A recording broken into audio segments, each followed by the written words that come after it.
Hey y'all, welcome to my kitchen. I was born and raised in the South, in the city, and now I live in the Midwest, on a farm, and I love it.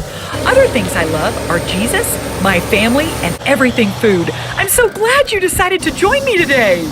Hey y'all, this time of year is such an exciting time on the farm because our sweet corn is ready.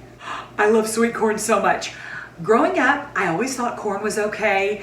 I didn't love it, but once I tasted the Nebraska sweet corn, it was unbelievably good and better than any corn I'd ever had before, and so I was sold on it. We put up sweet corn this time of year every summer, and I thought, how fun, because I'm gonna bake it anyway, and so I thought I would do a show on it. Rick's grandmother's recipe is the best ever, and I have people text me every year, call me, they ask me for the recipe. So today we're making Rick's grandmother's sweet corn. Let me show you what you'll need. Half and half, canning salt, butter, sugar, and sweet corn. Hey y'all, I love putting up sweet corn so much. It is such a farm wife thing to do, and growing up in the city, I just embrace all the things that are farm. This is one of the things that when Rick and I moved back to the farm after he had worked for Ernst & Young, public accounting back then when it was the Big Six, he decided he wanted to come back and farm. And he traveled so much because he worked on the audit side. And so I was so excited to spend time with him. I'm like, I'll move to Timbuktu because I thought maybe this is Timbuktu. No, but really our first house, the McKelvey place, had a 1/4 mile driveway to the dirt road. So I don't know if I've told y'all that, but it really felt like we were in the middle of nowhere. When I came back to farm, I learned how to put up sweet corn, and it was so much fun. And this is my sweet mother-in-law Pam's Tupperware that she uses to measure the 20 cups of corn that we will need. So she lets me use this every year. And when we put up corn, and Roger will cut the corn off the cob and he'll put it in here. And so this is what we use to measure. Look how gorgeous that is. It is truly beautiful in every sense of the word. Do y'all see that? My sweet mother-in-law Pam, she does so much for me, and I don't know what I would do without her. I love doing life with her. She's an amazing mother-in-law, and I hope to be a mother-in-law like she is because she is just incredible. We would be friends even if I wasn't married to her son, just saying. My sweet mother-in-law Pam does so much for me. I mean, when this city girl moved to the farm, I needed some help. And she knows everything, and she never spoke condescendingly to me, and she just was so patient with everything. And eventually I learned all the things. Everything was so novel at the beginning, and I mean, it still is. I never get tired of putting up corn and sitting out there around and shucking the corn with the family, and then some of us just take the little silks out, and Pam always has these special rags that are kind of thicker, and once you get as many silks off of the cob as possible, you use that rag to just rub on there and get the rest of the silks off, so the corn cob is just completely ready to go into this giant bucket of ice cold water, and there in that water and gets washed around. And then Roger, my sweet father-in-law, gets the sharpest knife ever, and he gets that cob and he slices that corn and he slices it down, and then he goes back and he gets the juice in there, and then he turns it a little bit of a turn and then slices it perfectly, and then scrapes the knife back, and all that juice goes in there. And I mean, it is incredible to watch. And I'm so thankful for my sweet father-in-law who works really hard on the farm still, and also that is his part for putting up corn. So he cut all of this off the cob and put it in this wonderful Pam's Tupperware that is the perfect measurement for 20 cups. Now I'm gonna put this in the roasting pan. Here's the roaster that Pam lets me use every year to bake the sweet corn, and that gorgeous corn in there. It is also super sticky, just to let you know. So if you drop it on the floor, no big deal, it's a party, but also it's very sticky. So if you drop it, then go ahead and clean it up in the middle of your baking. Okay, the first thing we're gonna do is we're gonna put a cup of sugar in. So here we go. Then you're gonna put 1 tablespoon of canning salt. Do y'all use canning salt? I only use it for sweet corn when I put it up, so I don't know if y'all use it for other things. I'd be so interested to know. Then you add 1 tablespoon of canning salt. Shani and Phil and their oldest 2 grandchildren, Samuel and Evelyn, were up here recently and she brought me these. So fun. Then you kind of stir that around a little bit. I could eat this corn all throughout the process. It's just so good. And in the beginning when we would put up corn like this with the creamed sweet corn, and then we would also put up just regular sweet corn, and it still tastes amazing. We would put it up in bags to freeze, just plain sweet corn, and then we would also do this with butter and sugar and half and half and salt. It's so good. It tastes like dessert to me. That looks pretty good. So fun. Now we're going to add our pound of butter. I love adding these 4 sticks of butter because it's so much fun and it looks so pretty on top. You just lay them beside each other, just 4. Also this time of year, we pick the sweet corn and we also have roasting ears, that's what they call them.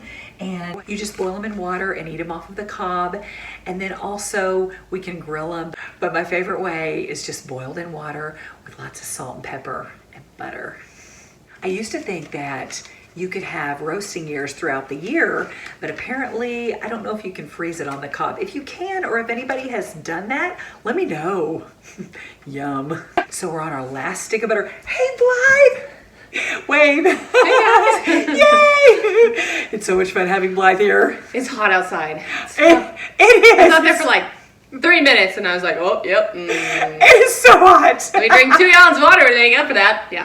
I'm proud of you for drinking water. Good job. Yes, we shucked this corn this morning. Yes! Thank you. Oh, love my girl. This butter was on sale at our grocery store, and so I got it this morning, but for some reason it's sticking to the paper more than the usual kind that I buy, so interesting. And now I'm going to put 1 pint of half and half.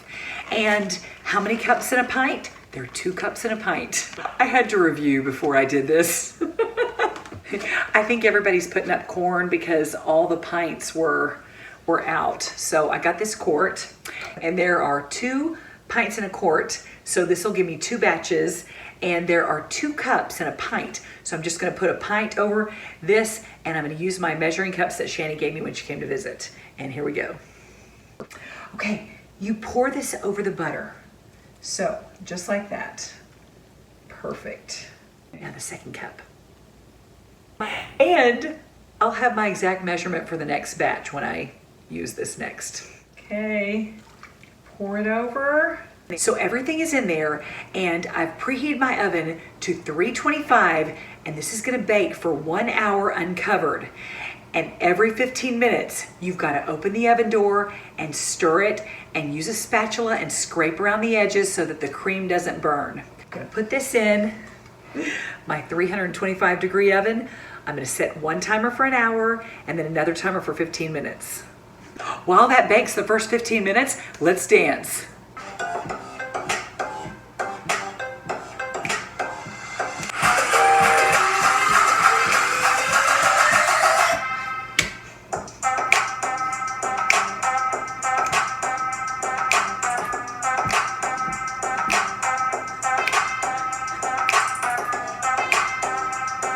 This is the first stirring. And so see, you get in there and carefully stir. You scrape the sides. That's really important to scrape the sides. You don't want to burn the cream, the half and half. So really get in there. Give it a good stir and a good scrape of the sides. Oh, it smells so good already. Wow, that's pretty corn. Okay, so first stirring. Done the first stirring. Okay. Right. You're gonna put it back in there for another 15 minutes. This is the 2nd stirring of the sweet corn. Oh, it smells so good. And it is gorgeous. Wow, it's pretty. So I'm gonna stir it like this. And I'm gonna scrape the sides, always. Do not forget to scrape the sides. You might need to pull out your oven tray to do this correctly. Okay, put that back in there. Another 15 minutes. This is the final stirring. Oh, look at that corn. I don't know if it gets a good enough picture on the video, but wow, it is so beautiful. Oh my goodness. The last stirring. You want to get those sides, scrape those sides, get it good. I have done this for many years and it never gets old. All right. This is going to be the last 15 minutes. Hey y'all, okay, that was our last stirring. And so what we're going to do now is we're going to get a big bag of ice and I'm going to fill my sink or one side of the sink with ice. While that corn is baking the last 15 minutes, I'm going to get one side of my sink and fill it with a bag of ice. Actually, I'm getting 2 bags. You can get a big bag or 2 small bags, whatever your sink requires. Then you get a bowl that's big enough to hold your entire batch of corn and put it in the sink. You can also put more ice around your bowl if you want it to get really cold. I'm filling the sides with more ice. Do y'all see the little bitty white curdles around the edge? That's how you know it's done. Then we're gonna take our corn that we just took out of the oven and we're gonna scoop it into the bowl with the ice around it, just like this. Oh. We want to cool down the corn faster than just room temperature. It smells so good. I might need to get a plate and just take a bite really fast. When I serve this, I just mix it with all my food. I mean, I don't care if the food touches, but Rick loves to have his in a separate bowl. So he's a purist, but everybody's unique. It's wonderful. I'm gonna taste this really fast before we go any further.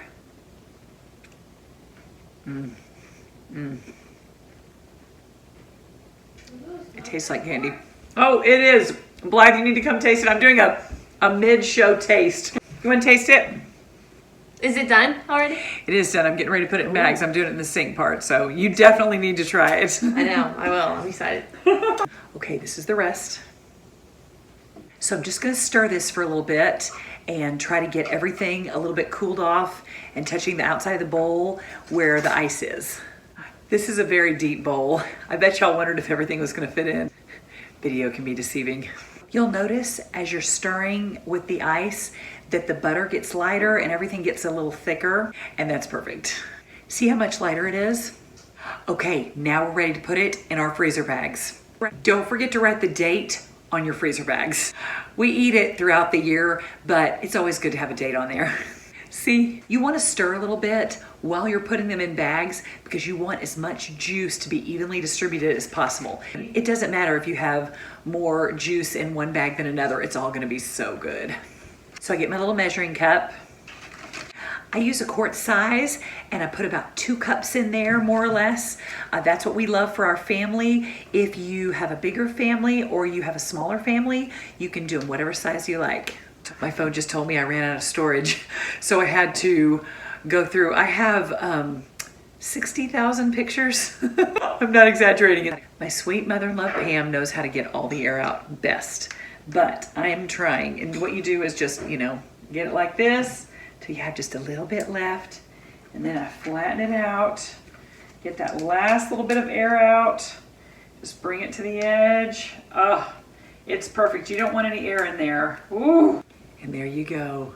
Y'all, thanks so much for being with me today and making Rick's grandmother's wonderful recipe for cream sweet corn. I hope y'all try this. 20 cups of corn. If you don't have 20 cups of corn, you can half it or however you want to do it.